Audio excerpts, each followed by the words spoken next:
Olá pessoal, hoje iremos começar com nossa aula falando sobre tempo e clima e a importância da meteorologia. Então é importante adentrarmos e conhecermos um pouco dos conceitos básicos que norteiam a meteorologia e tirar algumas dúvidas com relação às informações que estão relacionadas ao tempo e ao clima. Então, primeiramente, o que vem a ser tempo? Diferentemente do tempo cronológico, onde são medidas as horas, os dias, meses e anos, o tempo meteorológico tem uma função diferente, porque o tempo meteorológico ele trata e descreve justamente os estados transitórios da atmosfera, ou seja, as variações que a atmosfera oferece, variando a sua temperatura, variando a sua umidade relativa, variando pressão, que são essas variáveis, numa escala de tempo, um tempo cronológico curto, ou seja, de dias até no máximo algumas semanas. Então, o tempo, quando nós falamos de tempo meteorológico, estamos falando dessa transição que a atmosfera oferece. Por isso que quando nós vemos num jornal falando sobre a previsão do tempo, aquela previsão do tempo descreve justamente os estados transitórios da atmosfera. Então não há sentido em um anúncio falar de clima, o clima para amanhã, o clima para depois de amanhã, o clima para o final de semana, não faz sentido, porque o tempo sim é que descreve esses estados transitórios da atmosfera. Então isso está relacionado com o tempo. Então, e isso é objeto de estudo justamente da meteorologia, que possui subdivisões. Agora, quando nós tratamos de clima, há alguma diferença nisso aí tudo. Por que o clima não configura tempo? Porque justamente o clima vai descrever o estádio médio da atmosfera.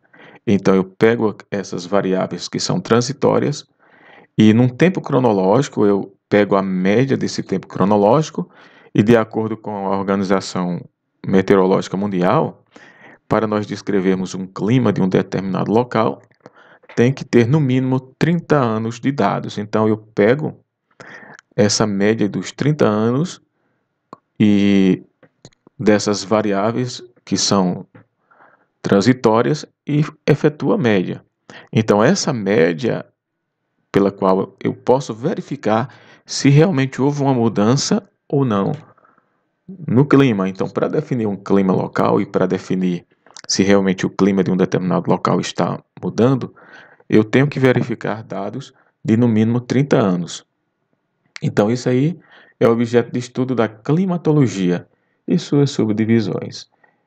Então, quando nós podemos aqui ver o campo de atuação da meteorologia e da climatologia, então, da meteorologia nós temos várias classes que subdividem esse campo de estudo. Então, temos a hidrologia, que é a hidrometeorologia, temos a marinha, a aeronáutica, dentre outras, a biologia, que tem a biometeorologia, e pela qual estuda também ilhas de calor urbana, que é a meteorologia urbana.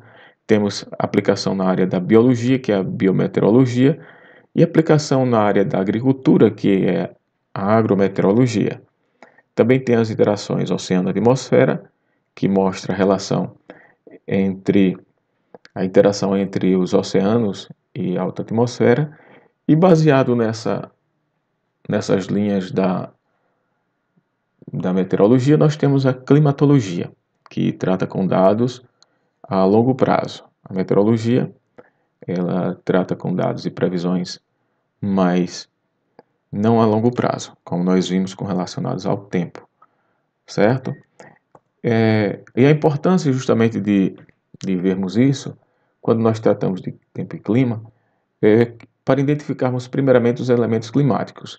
Então, esses elementos climáticos são grandezas meteorológicas que comunicam ao meio atmosférico suas características peculiares e propriedades. Então, esses elementos climáticos são compostos pela radiação solar, pela temperatura, pela pressão atmosférica, vento, umidade relativa, nebulosidade, precipitação, dentre outros. Então, esses elementos climáticos que compõem a atuação da atmosfera é o que nós identificamos diariamente nas nossas medições meteorológicas. Então, são as variáveis climáticas. Na realidade, a gente chama de variáveis climáticas, que são esses elementos climáticos. Os fatores que justamente influenciam no clima, nós temos fatores de escala global e regional. Os fatores de escala global envolvem o ciclo solar, variações da órbita da Terra, os impactos de meteoritos, variação da composição atmosférica. Também deriva dos continentes, El Niño, glaciações, vulcanismo. E também de escala regional são as latitude, relevo, maritimidade, continentalidade, correntes oceânicas. Algumas delas, principalmente dessas variações, a gente vai ver mais adiante.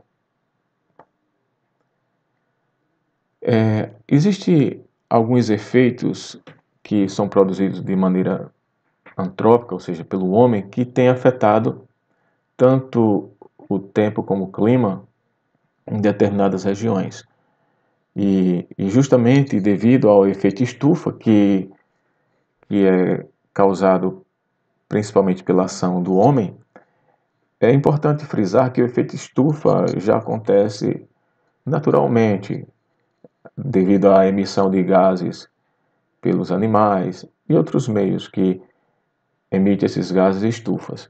Mas o problema é que, devido à alta concentração de gases estufas pelo homem, isso está fazendo com que a atmosfera não consiga se equilibrar. Então, devido a isso, os processos que a atmosfera faz para poder equilibrar a sua dinâmica da atmosfera causam perturbações em várias regiões, que a gente chama de eventos climáticos extremos, que nada mais é do que esses desastres naturais, que têm acontecido com maior frequência justamente devido a essa mudança na característica da atmosfera, devido ao efeito estufa, tem agravado esses eventos extremos. Então, tem causado secas extremas, tem causado nevascas extremas, grandes enchentes, e isso num grau de frequência que tem aumentado, que anteriormente não era tão comum, ocorria sim, mas numa escala de tempo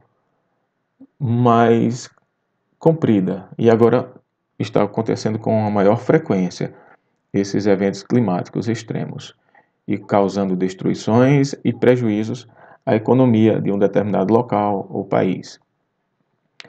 E veja que, quando nós olhamos este gráfico de emissão da quantidade de CO2 na atmosfera, que esse registro começa a partir de 1958, só tem elevada quantidade de CO2 na atmosfera.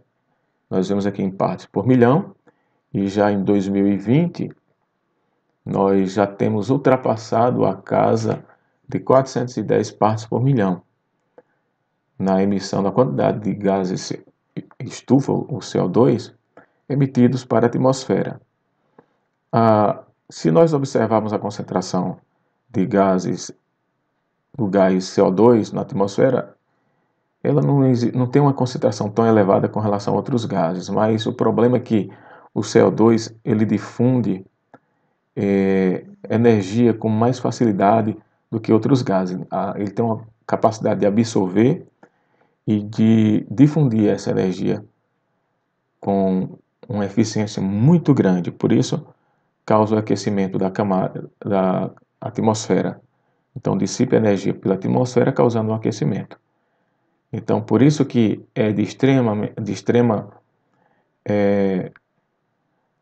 importância fazer com que mitiguem essa quantidade de CO2 na atmosfera. Então, quando nós pegamos essas informações das estações meteorológicas, nós podemos utilizá-las para três fins que faz com que haja uma melhor aplicabilidade desses dados. Então, nós podemos utilizar esses dados ou essas informações para propósitos estratégicos, para propósitos táticos ou para a obtenção de resiliência.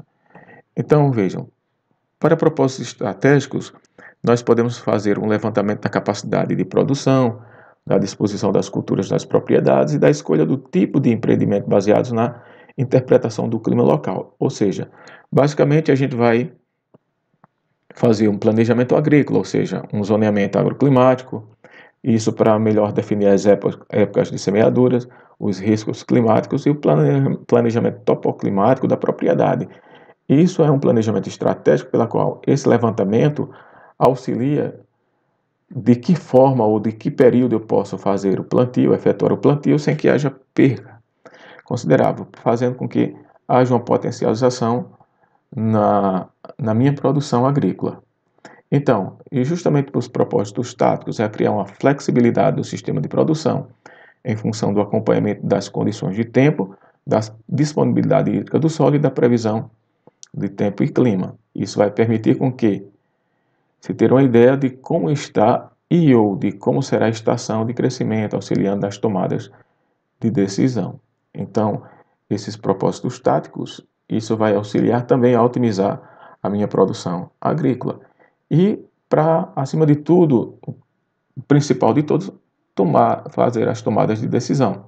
Ou seja, se um determinado local vai precisar de irrigação num determinado período do ano.